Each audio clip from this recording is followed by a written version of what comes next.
this is Ajith Kumar, and with me, my senior colleague Vidya. Along with us today, we have two wonderful, great personalities, James Josephs and Hameet Sawhney. James is James is the dean of one of the prominent universities in US, and he also had written a number of articles and done wonderful workshops on leadership, and he is also the advisor of business advisor of many business entities. Hameet is a CEO of Falcon Technologies Private Limited, which is a completely engineering solution company, which entire solution towards to the broadcasting of radios, televisions, DTH, and cable TV. He is one of the what you call is an the group is hospitality to engineering company, which does 250 crores plus in India. James is a senior advisor of the Falcon Technologies Group. So James, tell me about yourself with the associations and. Well, first of all, you said at the beginning that I am the dean of a prestigious university in the U.S., and that is correct. I am. And I don't know if the people of Alpha worldwide, or even your customers, know that LeMoyne College, which is where I'm the dean, is the alma mater of your CEO, Drew Zogby. And Drew, if you are watching, hello from Jim. So the other reason I'm here today is this is my annual trip to India, and I'm on the board of directors for the Eagle Group, as you mentioned. And I've known this family for 3 decades. And when I sold the company that I was CEO of years ago, I was thinking about what am I going to do with the rest of my life? And they called me and said, Jim, now that you're free, would you think about serving on our board and serving as an advisor, kind of a North American advisor? And I said, that is exactly what I want to do with the rest of my life, is to help companies like this. So it's been a match made in heaven.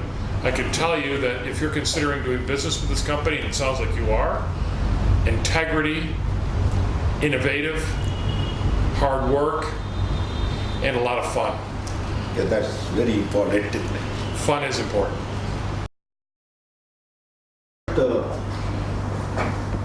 Hameet, would you share your opinion on the growth of business and investment in the current Indian social and economic context? So, in my opinion, the growth has been on the cards. It will further accelerate because we're just coming out of a year and a half or 2 years of our own governmental challenges, change of policies, demonetization. Now that's behind us, which is clearly the stock markets are going through a roll. I think our own internal consumer will drive the growth for India. Exports has been around for as a sunrise industry for decades, but the focus where the growth is going to come in from the next decade in India is going to be our own consumerism. Which sector do you see flourishing in the next decade? What do you say about the energy sector, especially in the solar industry? So again, going back to my earlier thought, is any consumer business that is active in India will continue to grow, especially branded, because the business dynamics are moving from unbranded, traditional unbranded businesses to the branded ones and the organized sector. So that's number one. That's why I see maximum amount of growth coming in from the Indian context. On the solar part, it's still very early because the business is quite fragmented. There are a lot of early movers, so the early mover in this business will get the final worm. As you say, the early bird gets the worm. So the companies that are already active here do have a potential growth side to the solar business in India. But I think patience over there is the virtue, which will finally show, and only time will tell how long that takes.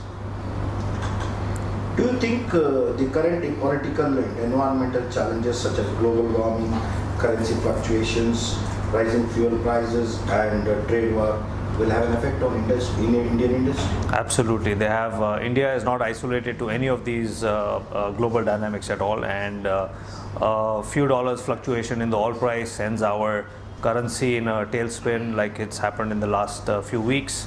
So yeah, we are definitely like any other economy in the world. We are not isolated from global movements. The last question that we are the manufacturers we are the manufacturing line of OutBack products in India and export globally. Right. Is it India? Do you foresee India is going to overtake China as a manufacturing hub? So it's too difficult to generalize, but 100%, China, where it is, has got its own efficiencies in different products. Where I feel the efficiencies in the Indian product will be is definitely mid-volume, low to mid-volume products, and where services play a bigger role in the entire value addition of those products. So for sure, India has to make and is making its mark in verticals where which are different to the dynamics of China. So it's very hard to generalize, but yes, India has a role to play for sure in the global manufacturing base. Thank you, Hameet. Pleasure having you here. Thanks. Thank you very much. Thank you.